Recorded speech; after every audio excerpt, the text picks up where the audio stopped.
Hello students. कैसे हैं आप सभी और कैसी चल रही है आप लोगों की स्टडी। आप लोगों की स्टडी बहुत ही बेहतर तरीके से चल रही होगी क्योंकि क्लास 10th का हिंदी का साथ ही साथ साइंस का एग्ज़ाम रद्द होने कैंसिल होने के बाद सभी बच्चे बहुत ज़्यादा निराश है।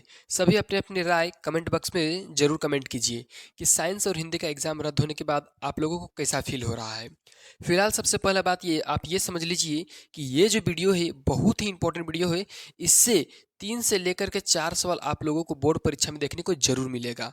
अब आप लोगों को 25 तारीख को एग्जाम देने के लिए जाना है, 25 फरवरी को, और आप लोगों का सोशल साइंस का एग्जाम है।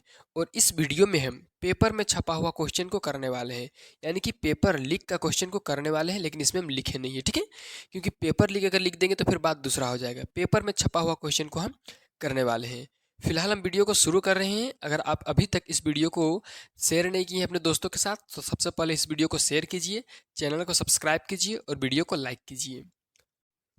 सोशल साइंस का एग्जाम से एग्जाम तक 5 इंपॉर्टेंट वीडियो हम अपलोड करेंगे जिससे 80 to 90% क्वेश्चन आप लोगों को देखने को मिलेगा।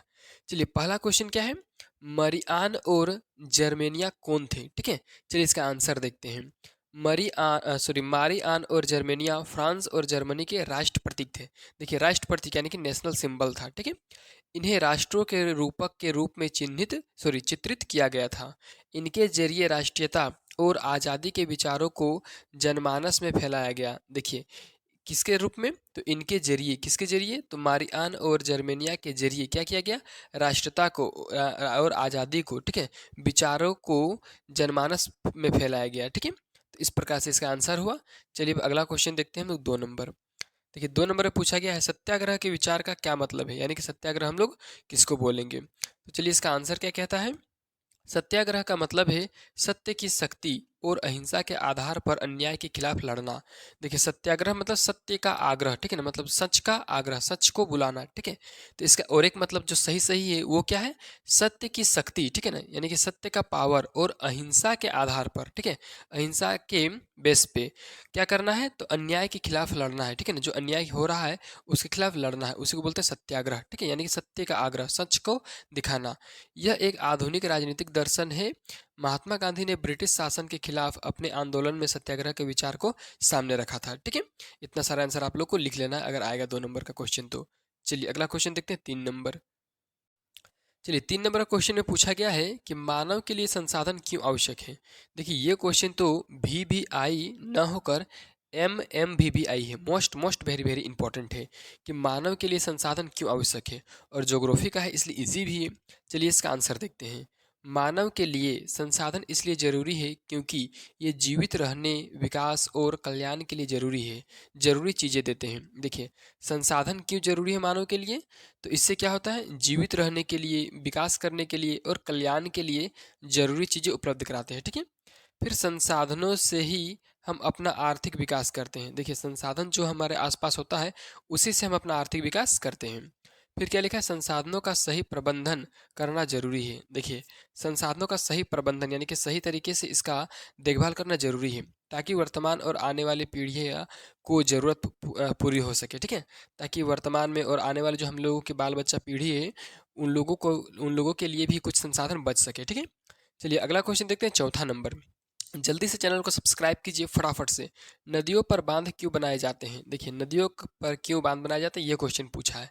चलिए आंसर देखते हैं। नदियों पर बांध बनाने के कई कारण होते हैं। देखिए नदियों में बांध बहुत सारे कारण से बनाए जाते हैं, जैसे कि बाढ़ नियंत्रण, यानी कि बाढ़ को नियंत्रित करने के लिए। बाढ़ जब ज़्यादा आता है तो बांध को बंद कर दिया जाएगा, ठीक है ना, या तो फिर बांध को खोला जाएगा समय पड़ने पर, तो इससे पानी नियंत्रित रहती है। सिंचाई करने के लिए यानी पानी पटाने के लिए, जल प्रबंधन यानी कि जल को बचाने के लिए, और बिजली उत्पादन यानी कि विद्युत उत्पादन के लिए।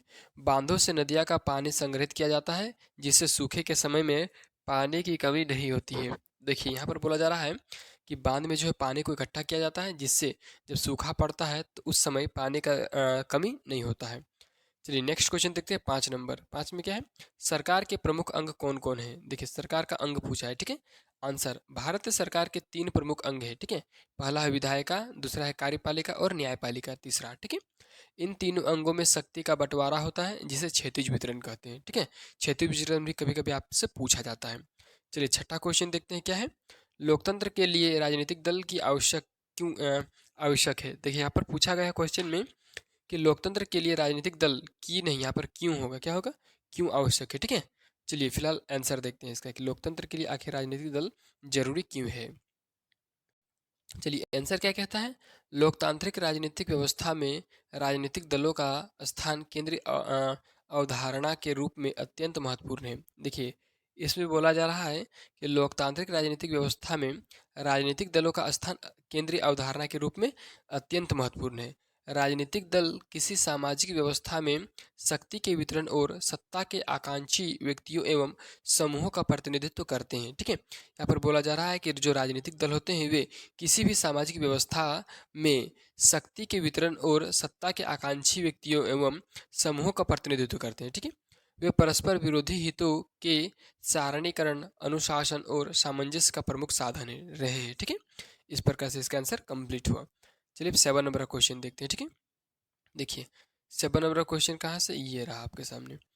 क्वेश्चन क्या बोल रहा है कि वस्तु विनिमय प्रणाली में मुख्य कठिनाइयाँ क्या थी। देखिए वस्तु विनिमय प्रणाली मतलब वो एक वस्तु के बदले दूसरे वस्तु को देना, जो प्राचीन समय में किया जाता था जब मुद्रा यानी कि पैसा कौड़ी नहीं हुआ करता था तब। ठीक है, तो इसका क्या क्या कठिनाई था, मतलब क्या क्या दिक्कत होता था इससे, उसको लिखने बोला है।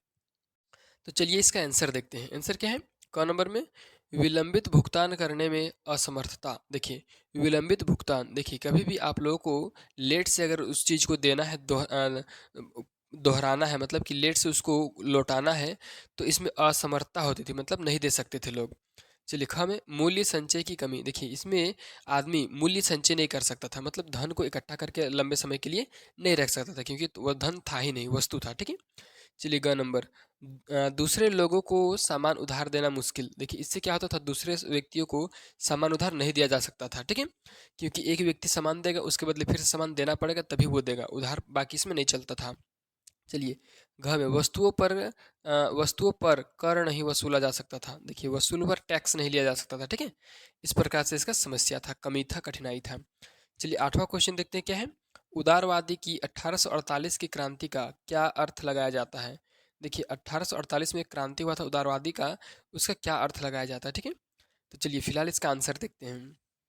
उदारवादियों की 1848 की क्रांति का मतलब था, क्या मतलब था, यूरोप में राजनीतिक और सामाजिक सुधारों की मांग करना। देखिए उदारवादी की जो 1848 का क्रांति हुआ था उसका क्या मतलब था, तो यूरोप में राजनीतिक और सामाजिक सुधारों की मांग करना, मांग हो रहा था वहाँ पे। ठीक है ना, कहाँ पे, यूरोप में। इस क्रांति का मकसद था, क्या मकसद था इसका, स्वतंत्रता था, समानता था। स्वतंत्रता मतलब सभी लोग अपनी इच्छा के अनुसार जी सकते हैं, अपनी इच्छा के अनुसार वो स्वतंत्र है किसी भी चीज़ को करने के लिए। समानता यानी सभी लोगों को समान अधिकार दिया जाए। पढ़ता है तो यहाँ पर सभी वर्ग के लोगों को पढ़ाया जाए, सभी वर्ग के लोग एक जगह से दूसरी जगह आसानी से जा सकते हैं, कहीं पर भी घूम फिर सकते हैं, कोई दिक्कत नहीं है। और बंधुत्व के सिद्धांतों का स्थापित करना, बंधुत्व मतलब भाईचारा का सिद्धांत को स्थापित करना। इस क्रांति को यूरोप में फरवरी क्रांति भी कहा जाता है। इससे राजनीतिक अधिकारों की मांग की गई। देखिए कभी कभी पूछा जाता है फरवरी क्रांति किसे कहते हैं, तो इसी को, उदारवादी का जो 1848 क्रांति था उसी को। ठीक है, और फिर बोला गया इससे राजनीतिक अधिकारों की मांग की गई, जैसे कि मतदान का अधिकार, सामाजिक अधिकारों की मांग की गई, जैसे कि शिक्षा और स्वास्थ्य सेवाओं की उपलब्धता। ठीक है, इन सब चीज़ की मांग किया गया किसमें, तो उदारवादी का जो 1848 का क्रांति था उसमें। ठीक है, चलिए फिलहाल अगला क्वेश्चन देखते हैं 9 नंबर।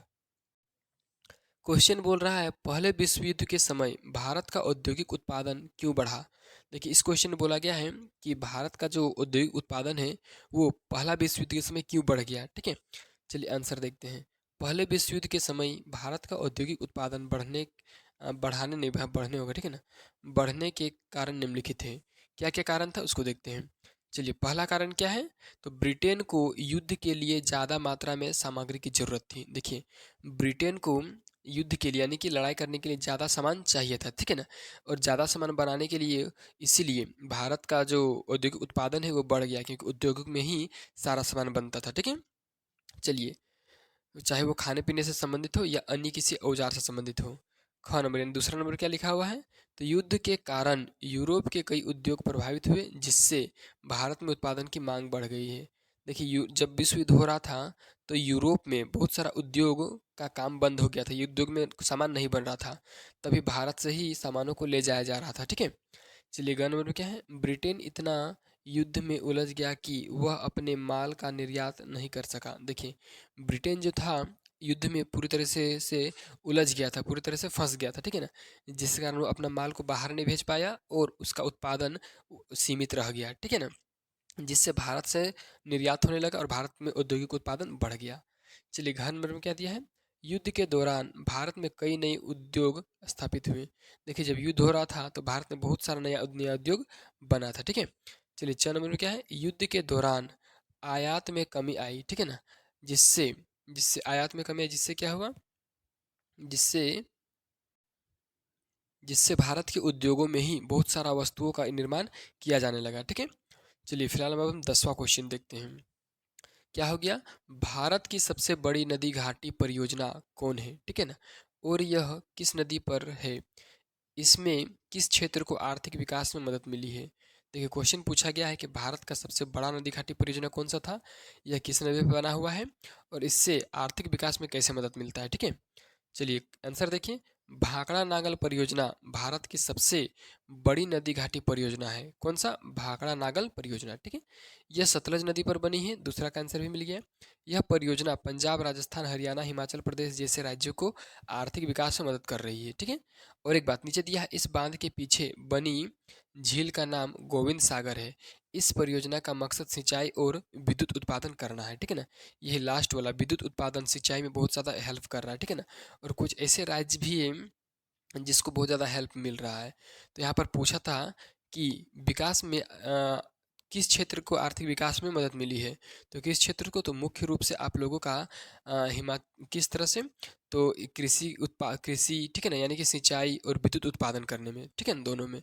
चलिए अगला क्वेश्चन देखते हैं 11 नंबर। अब हम 11 नंबर क्वेश्चन देखते हैं। देखिए इस क्वेश्चन ने पूछा है, कृषि की परिभाषा दीजिए, भारत में कृषि के लिए कौन सी भौगोलिक सुविधाएं प्राप्त हैं।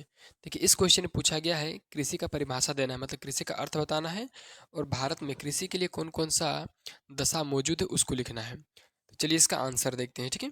देखिए आंसर में सबसे पहले लिखा गया है कृषि का परिभाषा, फिर उसके बाद आगे की बातें। कृषि का मतलब है मिट्टी को जोतकर, बीज बोकर, फसल उगाने और पशुओं को पालने का काम।